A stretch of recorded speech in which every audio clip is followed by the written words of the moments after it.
Сүүлийн үед цуглаан маань ямар номноос үгийн цагаа хуваалцаж явж байгаа лээ? Ямар ном блэ?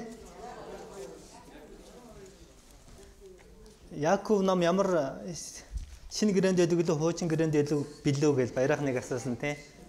Бүгдээр одоо ойлголттой болцсон уу? За бүгд хамтдаа Иаков хэддгээр бүлэг билээ? За бүр нарийнчлээ. Иаков хэддгээр бүлэг дээр явж байгаа лээ? За баярах өмнөх удаагийн номдол дээр 3:1-ээс хил амаа бид нэр захирах тухай биднэрт маш тодорхой зүйлсүүдийг биднэрт хэлж өгсөн байгаа. За өнөөдөр бидний хуваалцах хэсэг болохоор хуваалцаж бидний суралцах хэсэг болохоор Иаков 3:13-аас 18.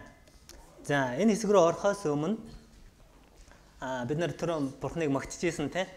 Хоёр дахь дуун дээр юу гэж магтжсэн бэ гэхээр зүрхэнд минь та хүрээч таныг би хүсэн хүлээж байна гэж болсон. Тэгж дуусна та магтаж. Тэгээд энэ дууны үгийг би бодохдоо үнэхээр зүрхэнд минь хүрээч гэж дуулж байгаа бид нар яг Бурхныг хүсэн хүлээж байгаа хүлээлт байна уу гэж би бодсон. Одоо жишээлбэл магадгүй Бурхан та зүрхэнд минь хүрээч гэж дуулж байгаа хэрнээ бид нэр өөр юм бодж ивэл Бурхан таны зүрхэнд хүрэх болов. Магадгүй би гэртээ хараад гэрийнхээ ажлыг хийндэ аль эсвэл хичээлээ хийндэ ч юм уу аль эсвэл ажлаа зохицуулах хэрэгтэй дээ гэж бодж ивэл Бурхан танд хүрэх болов. Тэгээ би бодсон энэ дууны утга үнэхээр маш энгийн ирнэ биднэрт нэгэн чухал зүйлийг хэлж өгч байна гэж зүрхэнд минь та хүрээч. Тэгээд бид нар бас яах ёстой вэ гэхээр бас хүлээлттэй байх ёстой юм байна. Бурхан би таныг хүсэн хүлээж байна гэсэн хүлээлт байхгүй байвал Бурхан таны зүрх сэтгэлд хүрэх үү? Бурхан би таныг хүсэн хүлээж байна гэсэн хүлээлт байхгүй байвал магадгүй та өөр юм бодсон Бурхан надад хүрнэ зүрхгүй бол тэр гэж бодож ивэл Бурхан танд хүрэх болов. Магадгүй хүрч болно. Гэхдээ хэрвээ хэн нэгэн тантай тэгж харилцвал та түүнтэй харилцахыг хүсэх болов. Тантай өөртөө ч нэг тоож харилцахгүй өөр юм бодож байгаа бол харин та тэр хүнтэй харилцахдаа яриаг нь анхааралтай сонсож түүнийг түүнтэй өнөхөр ярилцах дуртай байвал Бурхан үүний адил биднэрт бас ойртох боломжтой юм аа. Тэгээд үүний үг юу вэ? Зүрхэнд минь та хүрээч таныг би хүсэн хүлээн. Та энэ талаар бас бодож байгаарай цуглааны үеэр.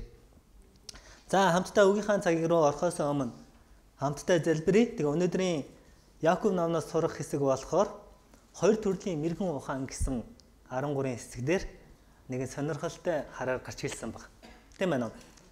Та Библийг авчирсан уу? Библийг авчирсан бол нэг харуулаач. Ялангуяа цаасан Библийг. Яагаад тэгэхээр нөгөө утсан Библийг авахаар нөгөө Facebook-оор альтарчаад байгаа шүү манай. Тэгж байгаа юу та? Ингээл өгн айгүй Бурхны үгийг сонсгоо явж ирсэн аа. Дондоор нь за хин миний постнд юу ицсэн бол лайк дарсан бол тэгдэг үү? Тийм учраас соригдохгүй тул цаасан Библийг авчирч байгаарай. Тэгээ бүгд хамтдаа тэгэхээр зүрх сэтгэлээ бэлдээ залбирая. Бурхны үгээр хандхаас өмнө эзэн минь бид нар яг одоо таны өмнө ирээд залбирч байна. Зүрх сэтгэлийг маань та бэлдэж өөрийн үг рүүгээ анхаарлыг маань хандуулж өгөөч гэж гуйж байна. Эзэн таны үгнээс суралцаж, эзэн таны үнэний үгийг ойлгохыг хүсэж байна. Эзэн газар та өөрийн мэргэн ухааны үгийг, мэдлэгийн үгийг хэлж өгөөч гэж гуйн энэ цагийг таны өмнө өргөн даатхан Есүс Христийн нэрээр талархан залбирч байна. Амен. За Иаков номын 3:13-аас 18 дээр 5 ишлэл байгаа. Тэгээ хоёр мэргэн ухааны тухай ярьж байгаа. Тэгээ сонирхолтой нь энэ хоёр төрөл богинохон хэсэг байгаа. Гэхдээ бас сонирхолтой зүйлсүүдийг өнөөдөр бид нарт хэлж өгнө. Тэгээд номлогчийн үгсийн 1-р бүлгийн төгсгөлдөө ийм ишлэл байдаг та мэдхэн. Мэргэн ухаан их бөгөөс зовлон ихтэх. Харин мэдлэг арвжих аваас шаналл нэмэгдэх. Та тэр ишлэлийг мэдхэн. Мэргэн ухаан их бөгөөс зовлон ихтэх гэдэг. Харин мэдлэг арвжих аваас зовлон нэмэгдэх гэдэг. Энэ дотроос ингээл нэг зовоо шаналаад лээсэн юм байна уу? Учир нь та хитрхийх мэдлэгтэй, хитрхийх мэрэгэн ухаантай байгаа юм биш шалтгаан. Та зовоод байгаа шаналаад байгаа юм байна уу? Гайгүй юу? Айцал дараахан загнаад. За. Нэг бодлын яг бодоод үзэхээр хүний мэрэгэн ухаан, хүний мэдлэг нэмэгдэх тусам тодорхой хэмжээгээр хүн цаад нөхцөл байдлыг ойлгож ирэхдээ ямар нэгэн байдлаар одоо юу гэдэг нөгөө санаа зовох, зовлон нэмэгдэх гэдэг зүйлүүд нь экстрем байна гэдгийг бид нар номдогч өгсөн нэгэн сүүлийн ишлэгийг бид нар хамтдаа харж олно гэсэн. За бүгдээрээ хамтдаа текстээ хамтдаа эхнээс нь эхлээд уншаад дуусгая. Та Библийг гаргацсан уу? За та гүйлгээд давхар хараад яваарай. Та нарын дунд хэн ч мэрэгэн агаад ухаалаг вэ? Тэр нь бие зөв авч яван мэрэгэн ухааны дөлгөөн зангаар үлсээ харуул. Хэрв зүрхэнд чинь гашуун атаархал ба хувиа хичээсэн зориг байх аваас бүү бардам үнэний эсрэг худал бүү яр. Энэ мэрэгэн ухаан бол дээрээс бууж ирдэг нь биш, харин газрынх төрөлхийх бөгөөд чөтгөрийх юм аа. Учир нь хаан атаархал ба хувиа хичээсэн зориг оршиж байна. Тэнд замбраагүй байдал болоод альва муу муухай юмс байдаг. Харин дээрээс эрэгч мэрэгэн ухаан нь нэг даруун тэгээд амар тайван илдэг улс суурьтай өршөөл ба сайн үр жимсээр дүүрэн ялгарлтгүй хоёр нуур гаргадаггүй аж зөвхт байдлын үр жимст тэдний өр болбоос амар тайвныг бүтээгчдэр амар тайванд таригддаг юмаа гэж. За энэ дээр хэлсэн та нарын дунд эхний ишлэлийг харъя. Та нарын дунд хэн ч мэрэгэн агаад ухаалаг вэ? Тэр нь бие зөв авч яван мэрэгэн ухааны дөлгөөн зангаар үлсээ харуул. За бид рүү асуусан те зовоолгаа ч юм уу шаналаач байгаа юм уу тийм хүн байгаа юу гэж. Одоо эсрэгээр нь энэ асуултыг асууя. Та нарын дунд хэн ч мэрэгэн агаад ухаалаг вэ гэж. За өөрийгөө мэрэгэн ухаантай би ер нь жоохон ухаалагдаа гэж бодож байгаа юм байгаа юм. Бүгдээр л тэгж боддог байлгүй үгүй мүү? Бүгдээр л тэгж боддог байлгүй. Би бас нэг тодорхой хэмжээгээр бол бас нэг гайг баха бүр амар ч юм. Тэ? За ахад асууя. Та нарын нөө чинь хэдэн мэрэгэн ухаантай бөгөөд ухаалаг байна. Тийм юм байна уу? За айгүй цөөхөн хүн өргөж гин. Айгүй тийм юу юм болов? Айгүй тийм бодлоготой надаас илүү ухаантай хүмүүс юм болов? Амар ухаантай хүмүүс. За юу вэ гэхээр энэ дээр өөрөө хэлэхдээ дараагийн ишлэл дээр нь хэлсэн л дээ. Тэр нь юу вэ гэхээр тэр нь бие зөв авч яван мэрэгэн ухааны дөлгөөн зангаар үлсээ харуулаа гэж. Тэгэхээр мэрэгэн ухаан та нарын донд өөрснийгөө мэрэгэн гэж бодож байгаа, өөрснийгөө ухаалаа гэж бодож байгаа хүмүүс дөлгөөн зангаар мэрэгэн ухааны дөлгөөн зангаар үлсээ харуул гэсэн баг. Тэгэхээр нөгөө би мэрэгэн би ухаалаа гэхээс илүүгээр таны өөрийнхөө бие авч явж байгаа байдал, таны үйлдэл чинь та өөрийгөө даруй байлгаж байгаа байдал чинь таны хэр ухаалаг вэ гэдгийг харуулж өгөх болно гэсэн. Сургаалт үгсээр хэлдэг те. Өөрийн чинь ам бус гадны хүн чамайг магтдаг гэж хэлдэг. Тэгэхээр өнөөдөр энд айгүй олон мэрэгэн ухаантай хүмүүс байгаа юм шиг байна. Ягаад тэгэхээр айгүй цөөх ихэнх нь гараа өрөхгүй байгаа байхгүй. Тэгээд энэ чэнэс харах юм бол дөлгөөн зангаар үлсээр харуул гэсэн баг. Харин цаашлаад харах юм бол хэрв зүрхэнд чинь гашуун атаархал ба хувиа хичээсэн зориг байх аваас бүү бардамнах хэрэггүй гэж хэлж байгаа. Үнний эсрэг худал бүү яр гэж хэлж байгаа. Тэгээд харамсалтай нь энэ мэрэгэн ухаан бол юу гэж хэлсэн? Энэ мэрэгэн ухаан бол дээрээс бууж ирдэг нь биш, газрынх төрлөхийх бөгөөд чөтгөрийх гэж хэлсэн байна. За би хэлсэн өнөөдрийн хэлэгдэж байгаа энэ текст маань биднэрт хоёр төрлийн мэрэгэн ухааны тухай биднэрт зааж байгаа. Тэгээ эхний мэрэгэн ухаан нь болохоор би илүү ухаантай, би бусдаас илүү ухаантай, би бүгдийг хийж чадна, надад хийж чадахгүй юм байхгүй, би бусдаас илүү хамгийн сайн нь гэж өөрийгөө бодож, бусдаа харьцуулж, бусдаас илүү гарахыг хичээж байгаа тэр байдал, тэр бардамнал бол хүний төрөлхийн буюу тэр нь сайн мэргэн ухаан биш, тэр нь газрын мэргэн ухааны тухай ярьж байгаа.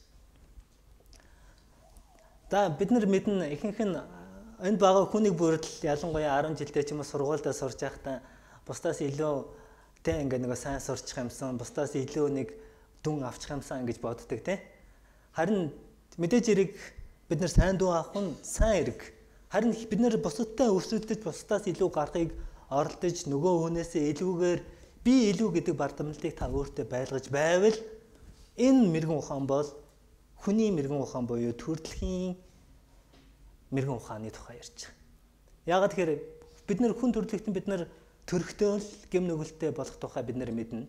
Тийм учраас бид нар бусдтай өөрснийгөө харьцуулах бусдаас илүү гэдгээ мэдрэх тийм хүсэл байдаг.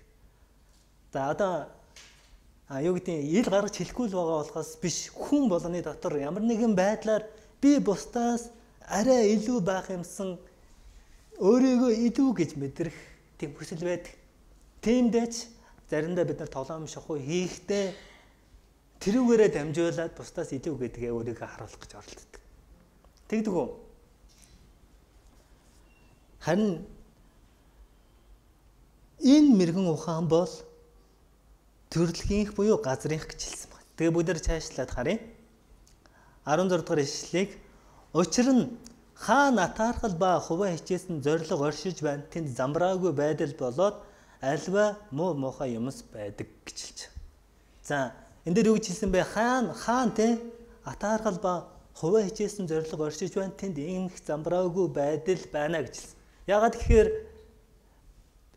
бидний зориг нэг биш байж тээ. Яагаад тэгэхээр тухайн хүний зориг юу вэ гэхээр би бусдаас илүү гарч байгаа юмсан, би бусдаас илүү гэдгийг мэдрэх юмсан гэдэг тэр ордлого амбицаараа та урагшилж байвал тэнд байгаа хүмүүсийн дунд, тэнд байгаа бүлэг хүмүүсийн дунд нэгдэл гэж байхгүй. Яагаад тэгэхээр өөрийнхөө эрх ашгийг тэр хүмүүс өмнөө тавих болно гэж хэлсэн. Харин Бурхны мэрэгэн ухаан биднэрт юу гэж хэлдэг вэ гэхээр өөрсдийнхөө эрх ашигаас илүү бусдын эрх ашгийг өмнөө тавиа гэж хэлдэг. Тэгдэг үү? Тэгээд Бурхны дээрээс ирэх мэрэгэн ухаан нь юу болох талаар дараагийн ишлэлээр бид нарт хэлж өгсөн байна. За бүгдээ хамтдаа харъя. 17. Харин дээрээс ирэх мэрэгэн ухаан нь за энэ дээр байгаа зүйлсүүдийг бүгдээ хамтдаа хэлье. Дээрээс ирэх мэрэгэн ухаан нь юу гэсэн бэ? Нэгт ариун, тэгээд амар тайван, илдэг, уус ууртай, өршөөл ба сайн үр жимсээр дүүрэн ялгарладаггүй хоёр нүүр гаргадаггүй ээжээ гинэ. За хоёр нүүр гаргадаггүй гэж биш. 3 нүүртэй 4 нүүртэй хүн манад байхгүй хаа тий. За энэ дээр нэг сонирхолтой нэг хэлж байгаа зүйл нь эхнээс нь харъя. Нэгт ариун тэгээд амар тайван гэж хэлж байгаа. Амар тайван. Нэгт ариун, амар тайван. Бид нар ариун гэдэг талаар бодоод үзэх юм бол дуулал ном дээр юу гэж хэлдэг вэ гэхээр те хин эзний уулууд авирах вэ, хин бурханд ойртох вэ гэж хэлэх үед тэр ишлэлийн дараагийн хэсэг нь юу гэж хэлдэг вэ гэхээр зүрхэндээ цэвэр ариун нэгэн байгч нэгэн нь бурхны уулууд гарах болно гэж хэлдэг. Тэгдэг үү? Тэгэхээр өнөөдөр бидний дээрээс ирэх мэрэгэн ухаанаа биднэрт юу хэлж өгдөг вэ гэхээр бидний зорилго, бидний хүсэл маань ямар нэгэн атаархал, ямар нэгэн амбиц, ямар нэгэн бусадтай харьцуулахаас илүүгээр энэ нь цэвэр ариун болохыг биднэрт хэлж өгч байгаа. Түүгээрч барахгүй дараагийн хэсгээр нь юу хэлсэн бэ гэхээр дээрээс ирэх мэрэгэн ухаан нь амар тайван гэсэн. Харин газрын мэрэгэн ухаан биднэрт юу хэлдэг вэ гэхээр чи энэ зүйлийг хийхгүй бол чи энэ зүйлийг алдна. Хэрвээ чи энэ зүйлсүүдийг энэ тушаалуудыг аль эсвэл өөрийнхөө хийх ёстой зүйлсүүдийг хийхгүй байвал чи алдах болно гэж хэлдэг. Чи итгэхгүй бол чи тэр хүний араас магадгүй бид нар мэднэ маш олон хүмүүсийн дунд ямар нэгэн зүйлийг алдахаас айхаас байдаг. Ямар нэгэн ажлаа алдчих вэ? Аль эсвэл хичээл дээр сурлага дээр амжилтгүй дун аваад унчих вэ? Аль эсвэл хийж байгаа эрхэлж байгаа бизнес нь ямар нэгэн байдлаар эрсдэлд орчих вэ гэж аль эсвэл мэдгүй таны нөхцөл байдал ямар байхыг мэдэхгүй. Маш олон нөхцөл байдлын донд хүмүүс амар тайван бусаар алхаж явдаг. Амар тайван биш байна гэдэг нь та өөрийнхөө нөхцөл байдлыг төрөлхийн буюу өөрийн мэрэгэн ухаанаар та аливаа зүйлсийг үнэлж тэдгээр зүйлсийг дүгнэж авч байна гэсэн. Харин Бурхны биднэрт өгдөг мэрэгэн ухаан нь тэдгээр нөхцөл байдлын донд таны бодлыг санаа зовох зүйлсүүд байсан ч гэсэн Бурхан итгэл найдвараа тавиад Бурхан энэ нөхцөл байдлын донд юу хүсэж байна гэдэг тэр нөхцөл байдлыг та мэдсэн үед таны дотор онцгой амар тайван Бурханаас өгөгдөх болно. Та мэдэндээ ялангуяа олон Христ итгэгч хүмүүсийн гэрчлэлийг та сонссон баг. Бурханд итгэж найдаж Бурханаас өгсөн үгийг хүлээн авах үедээ маш онцгой амар тайвнаар дүүргэж тэгээд тэр зүйлдээ хүрсэн болохыг, тэр зүйлээ Бурханаас хүлээн авсан болохыг бид нар мэддэг. Энэ сайхан зүйл биш гэж юу? Бид нар мэднэ дэлхийн зарчим юу вэ гэхээр хадгал, хуримтлал, бусдаас магадгүй харамл, өмчил гэж бид нарт хэлдэг. Харин Бурхны биднэрт өгдөг мэрэгэн ухаан зарчим нь юу гэж хэлдэг вэ гэхээр бусдад өг тэгвэл чи өрөөгдөх болно гэж хэлдэг. Чи өөрт байгаа зүйлээ бүх өмчил харин өөрт байгаа зүйлээ өөр хэнийг өгөө гэж хэлдэг. Тэгснээр чи тэнгэр дэх хэзгээсээ баялагийг хүлээн авах болно гэж хэлдэг. Тэгдэг үү? Хүний ухаанаар бодоод үзэхээр сонин штэ тий. Өөрт байгаа юм өгчээ би яаж амьдрах юм? Өөрт байгаа хувцас илүүчилжүүл би тэгээд нэг ээлжнийхээ хувцастайгаа л яваад байх юм уу? Нэг ээлжнийхээ хувцастай яваад байвал жоохон уйтгартай штэ тий. Нэг сонин штэ нэг ухаан амтай хараад нэг нөхөр дандаа нэг ээлжнийхээ хувцастай явж байх юм гэж. Харин тэр маань бас л биднэрт юг харуулдаг байгаа вэ гэхээр бидний бодол бусдад хэрхэн харагдах вэ гэдэг тэр бардамнал бидний дотор ч гэсэн байсаар байгааг л харуулж байгаа гэсэн. Өнөөдөр магадгүй Бурхны үг биднэрт юу гэж хэлдэг вэ гэхээр та нэг бээр газар алхах байсан бол та хоёр бээр алхах гэж хэлдэг. Магадгүй таныг завгүй байх үед чинь тань дээр нэг найз чинь ирээд надад тусдаад энэ зүйлийг хийгээд өгөөч гэж хэлэх үед би завгүй байна. Надад ийм чухал ажлууд байна гэж та тэр зүйлсүүдийг хэлээд найз байгаа явуулж олно гэсэн. Харин та зохицуулж болох боломжтой хатлаа өөрийнхөө найздаа туслаагүй бол та өөрийн мэрэгэн ухаанаар тэр нөхцөл байдалд хандж байна гэсэн. Харин Бурхны мэрэгэн ухаан биднэрт юу ч хэлсэн бэ гэхээр ариун, амар тайван, тэгээд дараагийн хэсэг нь илдэг, уул суурьтай гэж хэлсэн байна. Илдэг, уул суурьтай. Зарим хүмүүс илдэг хариулт өөр хэлэн зайлуулна гэж сургаалт өгсдөр бас нэг тийм ишлэл байгаа тийм. Тэгэхээр зарим хүмүүс маш амархан уурладаг. Яац юу ч бодлоогүй байхад яац гэмээр л уурлаад байдаг. Тэгээд энэний гол шалтгаан нь юу вэ гэхээр нөгөө өөрийнх нь нөгөө ирэх нь юм уу тийм өөрийнх нь бодож байгаа нөхцөл байдал нь зөрчигдээд ирэхээр хүмүүс өөрийн ирэхгүй уурлаж эхэлдэг. Ягаад тэгэхээр нөгөө үт хүртэл хатгахад харуулсан юу гэдэг лээ? Үт хүртэл хатгахад ямар нэгэн байдлаар хөдөлгөөн үзүүлдэг шиг өнөөдөр бидний өөрсдийнх нь нөхцөл байдал ямар нэгэн байдлаар зөрчигдөх үед таны ирэх нэгэн халдвал та шууд уурладаг. Таны царай улаанаар бутраад чи хэн болоод надад ингэж хандж байгаа юм бэ гэж хэлдэг. Тэгдэг юм байна уу? Би ганцаараа тэгдэм болоо. За гартангуу бүгдээрээ манайхан гайгүй бах. Амьд бүлийнхэн бүгдээрээ гайгүй бах тийм үү? За дараагийн хэсгийг бүгдээр хамтдаа харъя. Уул суурьтай гэж байгаа. Та тийм маш яаруу сандруу үнийг харсан уу? Яаруу даарна гэдгийг бид нар үгэнд мэдтэж тэгсэн ирнээл яарж ийна гэхээр бодоод үзэх юм бол тэр хүний дотор ямар нэгэн амар тайван байхгүй, ямар нэгэн зүйлийг авахыг яарсан, ямар нэгэн зүйлийг өөрийн болох хүсэл нь тэр хүний өмнө нь байгаад байна л гэсэн үг ах. Миний бодлоор. Харин уул суурьтай юмд өөжөө тайван хандахыг дээрээс ирэх мэрэгэн ухаан бас биднэрт харуулдаг байна. За цаашлаад харах юм бол өршөөл ба сайн үр жимсээр дүүрэн өршөөл. За энэ маш чухал. Өршөөл. Хин нэгнийг уучлахдаа маш хурдан хүн байвсан. Яагаад гэвэл Бурхан таныг уучлсан гэдгийг мэддэг хүмүүс бусдыг уучлахад амархан, харин бусдыг уучлахдаа удаан хүн байвал Бурхан таныг уучлсныг мартцсан хүн та.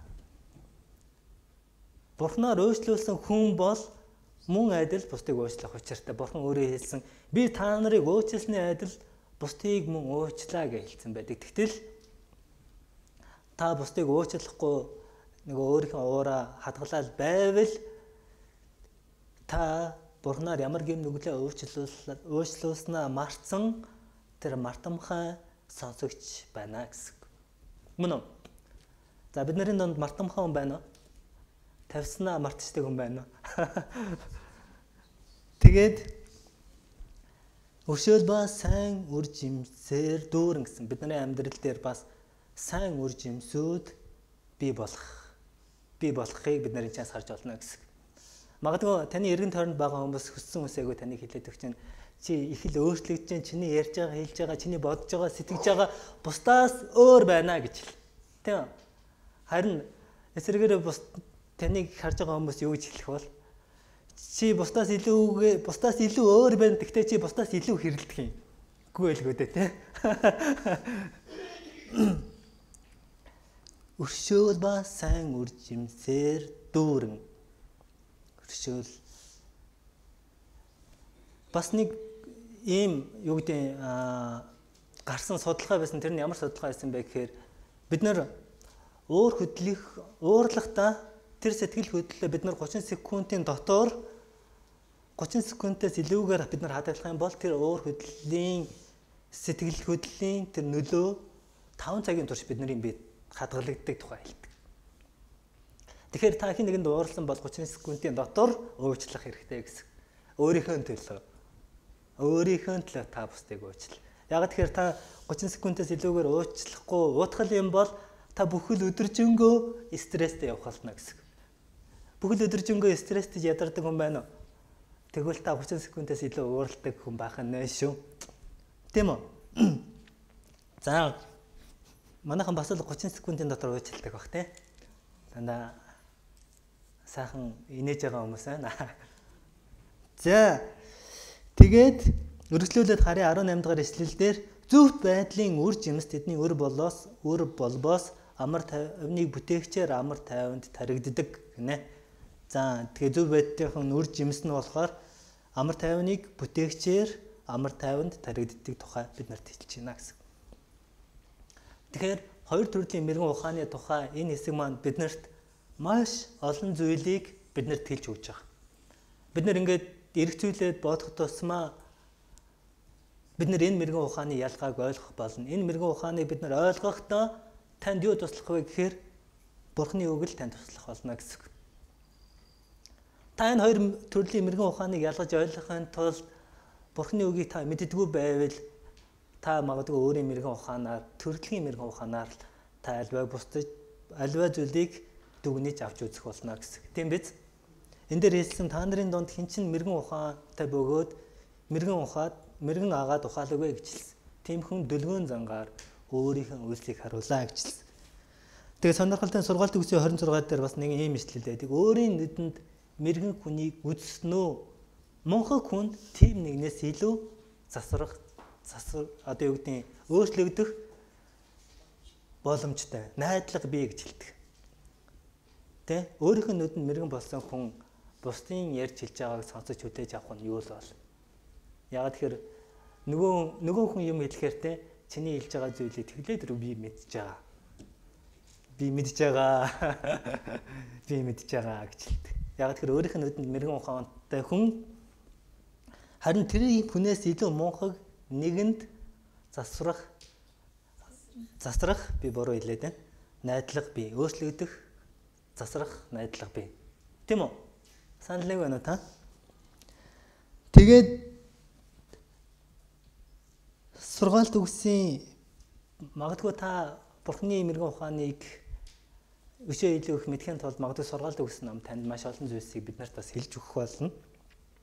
Сургаалт үгсээр бас эзнээс эмээхүүн мэргэн ухааны эхлэл гэж хэлдэг. Ариун нэгнийг таньж мэдэх явдал нь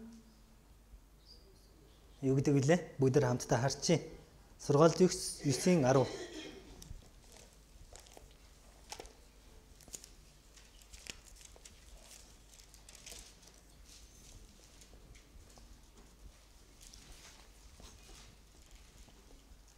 Эзнээс эмээхүүн мэргэн ухааны эхлэл ариун нэгнийг мэдэх нь юу гэсэн бэ?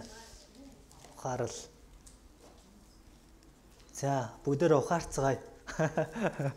Бүгдээрээ ухаарцгаая. Тэхийн тулд эзнээс эмээхүүн мэргэн ухааны эхлэл ариун нэгнийг таньж мэдэх нь ухаарал юм аа гэж хэлсэн. За, тэгээ сүүлд нь би нэг өнөөгөө нэг тийм түүх ч юм уу өгүүлэг яг болсон явдал өгөөг мэдэхгүй. Тэгээд тэр нэг унсан түүхээ ярьж өгье. Тэгээд дөрвөлжлүүлээ бүгдээрээ Иаков номоо сүүлд нэшлээ нэг дахин уншаад дүгнэд хамтдаа дуусгах болно. За, өнөөгөө би ямар түүх уншсан бэ гэхээр нэгэн профессор 60-аад насныхаа ой дээр би нь мууцсан баг. 60 нас хүрэх үедээ биеийн байдал нилээд муудаж эмчид үзүүлжээ. Эмчид үзүүлээд эмчин түгэнд юу гэж хэлсэн бэ гэхээр түүнийх нь насных нь тоо одоо ингээд гүйцэж байгааг түүний мэдэгдсэн баг. Тэгээ нөгөө профессор насныхаа тоо гүйцэж байгааг мэдээд эмнэлэгт нэг хэсэг хугацаанд дэмжлэгээ хийлгээд хэвцсэн байгаа. Тэгээд тэр эмнэлэг төвч явах хугацаанд нөгөө профессорын бодсон толгойд нь төрсэн бодол нь юу байсан бэ гэхээр би өөрийнхөө өөхөх өдрөө хүлээгээд ингээд хэвтээд байх уу? Аль эсвэл би амьдралынхаа үлдсэн өдрүүдийг илүү үр бүтээлтэй сайхан өнгөрүүлэх үү гэж бодсон баг. Тэгээд нөгөө профессор маань эмнэлгээс гараад маш сонирхолтой хэдэн зүйлийг хийж эхэлсэн байгаа. Тэгээд нэг сонирхолтой хийсэн зүйл нь өөрийнхөө ойр дотныхоо хүмүүсийг цуглуулад өөрхийн оршуулгын ёслолыг за та уцаа унтраагаарай. За, баярлалаа. Уцсныхаа дууг бүгдээр унтрая гэж Баатрах хоёр хэлсэг. Тэгээ 3 хэлээд унтраах юм билүү дээ, тийм. Монголын бас 3 гэдэг чи 3 хэлээд унтраах юм шиг. За. Тэгээд нөгөө профессор хүн нэг сонирхолтой хийсэн зүйл нь өөрийнхөө оршуулгыг амьд байхдаа зохион байгуулбал өгснийхэн дараа оршуулга дээр хэлж байсан тэдгээр сайхан үгсээ би амьдтай сонсоод тэдгээр хүмүүстэй би хариуг нь хэлэх боломжтой юм байна шүү дээ гэж бодож хийсэн баг. Түүгээрч барахгүй тэгж хийснийх нь улмаас энэ тэндээс хүмүүс түүний тухай яг амьдралынхын тухай асууж сонирхож эхэлсэн байгаа. Тэгээд нөгөө профессор маань хичээл нөхөртөлтэй амьдралын сүүлийн мөчүүд гэдэг хичээл нөхөртөл зааж эхэлж тэгээд бүр ABC-гийн нэвтрүүлэг хүртэл түүнийг урьж оролцуулаад нэлээд алдартай болсон байгаа нөгөө профессор маань. Тэгээ энэ тэндээс түүнээс хүмүүс маш олон загтал асуух үедээ загтлаар асуусан зүйлээ амьдралын сүүлийн мөч ямар байдаг тухай асууж. Тэгээ маш сонирхолтой амьдралын сүүлийн мөчүүд юу вэ гэдэг асуултад нөгөө профессорын хариулсан хариулт нь маш энгийнээр сонирхолтой хариулт юу байсан бэ гэхээр сүүлийн 24 цагийн дотор та юу хийх байсан бэ гэдэг асуултад профессор би өглөө босоод дасгалаа хийгээд цаагаа уун. Цаагаа уусныхаа дараа би гол сэлэхээр явна. Гол сэлснийхаа дараа би өдөр өөртнийхөө ойр дотны найз нөхдөд би дуудаад хоолнд ороод тэднийг хэрэг хайрлаж хөндлөдөг тухайга хэлнэ гэж хэлсэн баг. Түүний дараа би орой гэрийнхэнтэйгээ ойр дотныхоо хүмүүстэйгээ мөн хоолнд орж яваад тэднэрт бас хайртайгаа хэллээд хоолнд ороод орой бүр ятартлаа бүжиглээд тэгээд орой унтахтаа нам унтна гэж хэлсэн баг. Тэгээд өнөөх профессорын маш энгийн хариулсан хариулт нь маш олон сурагчдад өөрийнх нь хариулсан хариулт нь өнөөдөр сүүлийн өдөр мөн үү гэдэг асуултад хариулж хэлсэн баг.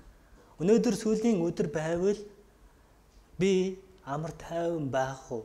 Өнөөдөр миний сүүлийн өдөр байвал өнөөдөр магадгүй маш би энэ дэлхий дээр маш их баялагтай байлаач гэсэн өнөөдөр миний сүүлийн өдөр байвал би тэдгээр зүйлсүүдийг аваад явж чадахгүй. Тийм үү? Харин өнөөх профессор өглөө болгон сэрэгтэй юу ч хэлсэн бэ гэхээр өнөөдөр миний сүүлийн өдөр мөн үү? Би зөв зүйлийг хийж байна уу гэж өөрөөсөө асууж өөрийнхөө ойр дотныхоо хүмүүст өөрийнхөө найз нөхдөдөө илүү үн цэнийг өгсөн баг. Өөрийнхөө амьдралд чухал зүйлсүүдэд илүү ихээр цагийг зориулсан баг. Өнөөдөр яагаад тэгэхээр бид нар өөрсдийнхөө амьдрал дээр хит их эд зүйлс ч юм уу эд материалын араас хөөцөлдөх үед тэр нь таны амьдралын маш олон цагийг дэмий үрсэн зүйл байх болно гэсэн. Ягаад тэгэхээр та тэдгээр эд баялаг хоримтлуулаач та тэдгээр зүйлсүүдийг сүүлийн өдрөө авч явж чадахгүй гэсэн. Та санал нэг байна уу? Сургаалт үгсээр юу гэж хэлдэг? Эд баялаг те хүний анхаарлыг нүдийг татагч эд боловч жигүүр мэд ургаад алга болдог зүйл тухай бид нарт хэлдэг. Тэгээ бүгдээ хамтдаа сургаалт үгс 30-ыг харъя.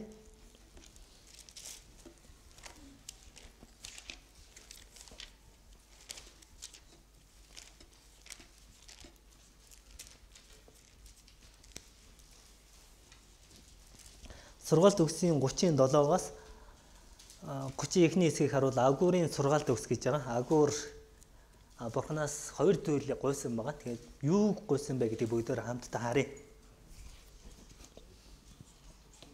Сургаалт үгс 30 дугаар бүлгийн 7-оос би уншина. Сургаалт үгс 30 дугаар бүлгийн 7-оос. За Бурханаас гуйсан хоёр зүйлийг нь харъя. 7-оос хоёр зүйлийг би танаас гуйж байна. Харин намайг өгөхөөс өмнө надад бүү татгалзаарай. Хоосон хурамгийг, худал үгийг хоол байлгаач надаас, ядуурлагч, баян тарган байдлыгч надад бүү өгөөч. Ноогдох хөв минь болох талхаар намайг тижээгэж. Эсвэл би хангалттай дүүрнийг хүртэж эзэн гэж хэн юм бэ гэд нэцэж буцахвэ. Эсвэл ядууран хулгай хийж Бурханыхаа нэрийг бузарлахвэ гэж. Энд дээр маш ухаалгаар Бурханаас гуйсан зүйл нь намайг баян тансагч биш бас ядуу зүдүүч би байлгаач бүү байлгаач харин энэ надад ноогдох хөвийг мань өгөөч гэж Бурханаас гуйсан. Ягаад тэгэхээр нэг хүн гэдэг чинь тэ нөгөө хүнд байхгүй өөрт байхгүй зүйлээ олж авахын тулд заримдаа юу ч хийхэж буцдаггүй. Магадгүй хүн алгаас ч буцахгүй. Ягаад тэгэхээр өөрт нь тэр хэрэгцээтэй байгаа талх нь өсөд байгаа эрхийн үед магадгүй хүн юу ч хийж магадгүй шнэ. Харин агуурын залбирсан зүйл нь те намайг хит ядуу байхаас ч биш, хит тарган баян байхаас ч биш, те ноогдох хувийг мань өгөөч гэж Бурханаас гуйсан. Нөгөө талаар хит их юу гэдгийг эд баялагтай болох нь бас Бурханыг танаас холдуулах нэг нөхцөл болдог болохыг бас энэ ч харуулж байгаа гэсэн. Ягаад тэгэхээр хүн бүх нөхцөл байдал хэрэгцээнд хангагдаад ирэхээр Бурхан гэж хэн юм бэ гэж бардамнаж бодож эхэлдэг. Тэгэхээр хүн л болсон хаан яг энэ нөхцөл байдал бидний амьдрал дээр ирэх болцоотойг биднэрт харуулж бас худал хуурмгийг худал үгийг хол байлгаач гэж хэлсэн баг. Тэгэхээр энэ хоёр зүйл бидний хувьд Христ итгэж бидний хувьд бас маш чухал бас ухаалгаар бодох ёстой нэг зүйлийн нэг нь гэж би бодож байна. Тэгэхээр та өнөөдөр магадгүй та өөрснөөсөө маш олон асуултыг асуугаарай. Тэрний нэг нь өнөөдөр хэрвээ миний сүүлийн өдөр байвал би зөв зүйлийг хийж амьдарч байгаа нэгэн мөн үү? Би эзнээс эмээхүү ба ариун нэгнийг таньж мэдхийг явдлыг өмнөө тавьсан нэгэн мөн үү? Өнөөдөр би эд баялагын араас хит хөөцөлдөж явж байгаа нэгэн үү? Аль эсвэл аль алийг нь үнэхээр та яг баланслаад Бурханы таньж мэдхийн төлөө өөрийгөө зориулж байгаа юу? Үгүй юу гэдгээ бид нар бас өөрснөөсөө асуух хэрэгтэй. За бүгд хамтдаа Иаков номныхоо ишлэлийг бүгд хамтдаа нэг уншаад тэгээд хамтдаа талархаад дуусъя. За өнөөдрийн хэсэг маань болохоор Иаков номын 3:13-аас 18. Та нарын донд хинчин мэргэн агаад ухаалагвэ. Тэр нь биеэ зөв авч яван мэргэн ухааны дөлгөөн зангаар үйлсээ харуул. Хэрв зүрхэнд чинь гашуун атаархал ба хуваа хичээсэн зориг байх аваас бүү бардам үнэний эсрэг худал бүү яар энэ мэргэн ухаан бол дээрээс бууж ирдэг нь биш харин газрын төрлөхийн бөгөөд жүтгэрийн юм а. Учир нь хаан атаархал ба хуваа хичээсэн зориг оршиж байна. Тэнд замраагүй байдал болоод альва муу муухай юмс байдаг. Харин дээрээс ирэгч мэргэн ухаан нь нэг даруй тэгээд амар тайван илдэг ус сүртэй өршөөл ба сайн үр жимсээр дүүрэн ялгарлдаггүй хоёр нуур гаргадаггүй ээж зөвхт байдлын үр жимст тэдний үр болбоос амар тайвныг бүтээгчээр амар тайванд таригддаг юм а гэсэн. За энэ хэсгийн чухал нь дээрээс ирэгч мэргэн ухаан бол нэг даруй амар тайван элдэг, ус сүртэй, өршөөл ба сайн үр жимсээр дүүрэн бусдыг ялгарладгүй, хоёр нуур гаргадгүй гэдгийг хэлж байгаа. Тэгэхээр энэ ишлээс бүгдээр хамтдаа та өөрийнхөө нөхцөл байдал дээр бодоор өнөөдөр би өөрөө ямар нэгэн зүйлийг өмчлөж өөрийнхөө төлөө ямар нэгэн зүйлийг тавьж өөрийнхөө эрх ашгийг өмнөө тавьж байгаа байвал магадгүй та бодох хэрэгтэй. Мэдээж хэрэг бид нар өөрсдийнхөө нөхцөл байдал, амьдралынхаа хэрэгцээ, гэр бүлийг анхаарах нь зүйтэй. Гэхдээ үнэхээр яг Бурханаас ирэх мэргэн ухаан миний дотор байж, миний дотор бусдад хатаархал, амин хуваа хичээсэн зориг байна уу, үгүй юу гэдгийг бид нар өөрснөөсөө асуух хэрэгтэй. Ахад хэлээ. Бурханаас өгсөн мэргэн ухаан бол ямар нэгэн зүйлийг алдахаас айх айдас биш, амар тайван, элдэг, ус сүртэй гэдгийг маш сайн ойлгоно. Ялангуяа энэ мэргэн ухаан таны амьдралын томоохон шийдвэр гаргах нөхцөл байдал танд туслах болно гэсэн. Таны амьдралдаа гаргах томоохон шийдвэр дээр та бүү яараарай. Бурханаас үгийг хүлээж аваад тэр дотор Бурханы үг хэлэгдсэн үү? Бурханы амар тайван байна уу? Би ямар нэгэн зүйлийг алдахаас айх айдас байна уу? Миний дотор ямар нэгэн замраагүй, яаруу, төвчээргүй байдал байна уу? Тэдгээр зүйлсийг бид нар өөрснөөсөө асуух хэрэгтэй гэсэн. Би өөрийнхөө нөхцөл байдал дээр, өөрийнхөө шийдвэр гаргах нөхцөл байдал дээр би төрөлхийн мэргэн ухаанаар хандж гэнэ үү? Харин Бурханаас өгсөн мэргэн ухааны дагуу би аливаа нөхцөл байдалд хандж байна уу гэд бид нар өөрснөөсөө асуух хэрэгтэй. Ингийн тулд эзнээс эмээхүүн мэргэн ухааны эхлэл ариун нэгнийг таньж мэдэх явдал бол ухаарл мөн.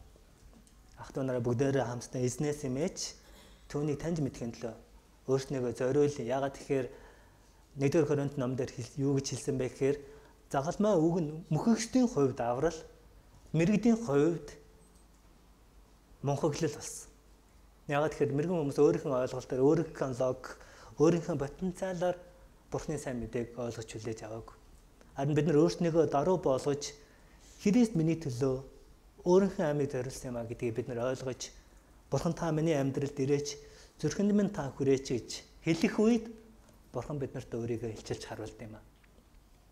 Би үгийн цагийн өмнө хэлсэн. Өнөөдөр бид нар Бурханыг магтахдаа зүрхэнд минь та хүрээч, таныг би хүсэн хүлээж байна гэж дуулсан. Яг үнэхээр энэ үгнийхээ агуулга утганд нь өнөөдөр би нийцээ зогсож байна гэдгийг бид нар өөрснөөс асуух хэрэгтэй. Тэгээ бүгдээр хамтдаа Магдалины баг гарч ирээсэй гэж хүсчэндээ бүгдээр хамтдаа яг залбирая. Бурхны өмнө ирээд эзэн би танаас эмээх мэдэж таныг таньж мэдхэд надад туслаач гэж залбирая. Зүрхэнд минь та хүрээч, таныг би хүсэн хүлээж байна. Зүгээр нэг хүлээх биш. Эзэн би таныг хүсэн хүлээж надад өөрийгөө илчлэн харуулж өгөөч гэж залбирцгаая тэхүү. Бас нэг зүйл санаалаа. Яг маш олон жилийн өмнө зүгээр би эзнийг маш ихээр хайж исэн, бас хүлээж исэн. Эзэн та надад хүрээж, надад өөрийгөө илчилж өгөөч, надад харуулж өгөөч гэж. Тэгтээ хүсэн хүлээж байгаа сайн. Тэгтээ бид нөр өөрийнхөө хүслээр Бурхныг өөртөө ойртуулж чадахгүй гэдгийг та маш сайн ойлгоорой. Харин бид нар өөрснийгөө Бурхны өмнө даруй болгоод эзнийг хүсэн хүлээсээр байх үед Бурхан бидний амьдралд өөрийгөө илчилж харуулсарай юм аа. Амен. Бүгд хамтдаа босъё. Залбирая.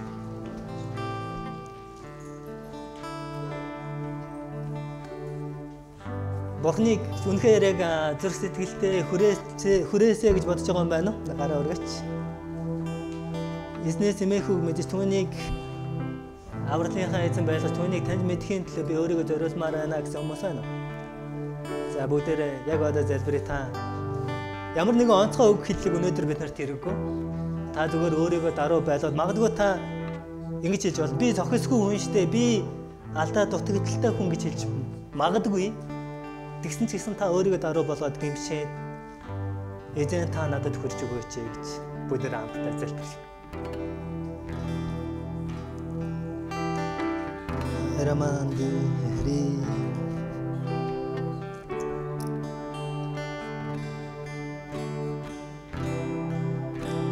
эзэн яг одоо танаас холцсон зүрхүүдийг Эзэн та өөрлөгөө ойртуулж өгөөч гэж гуйж байна. Эзэн минь зүрхэнд минь хүрээч гэж бид нэр таны өмнө ерэн гараа өргөн залбирч байна. Зүрхэнд минь та хүрээч гэж бид нар залбирч байна. Эзэн бид нар таны хүсэн хүлээж таны амар тайвныг өөртнийхөө амьдралд хүлээн авахыг хүсэж байна. Эзэн минь зүрхэнд минь та хүрээч. Эзэн танаас имээх зүрхэнд минь өгөөч. Эзэн та өөрийн мэргэн ухааныг бидний амьдралд өгөөч. Энэ амьдралдаа өөрсдийнхөө амьдралыг авч явах хангалттай мэргэн ухааныг та бидэнд өгөөч гэж бодож байна. Эзэн бид нар таныг хүсэмжилж байна. Эзэн яг одоо та өөрийгөө илчилж өгөөч. Яг одоо та өөрийгөө харуулж өгөөч гэж бодож байна. Эзэн цагийг таныхаа өмнө өргөн. Эзэн таны Есүсийн нэрээр талархаж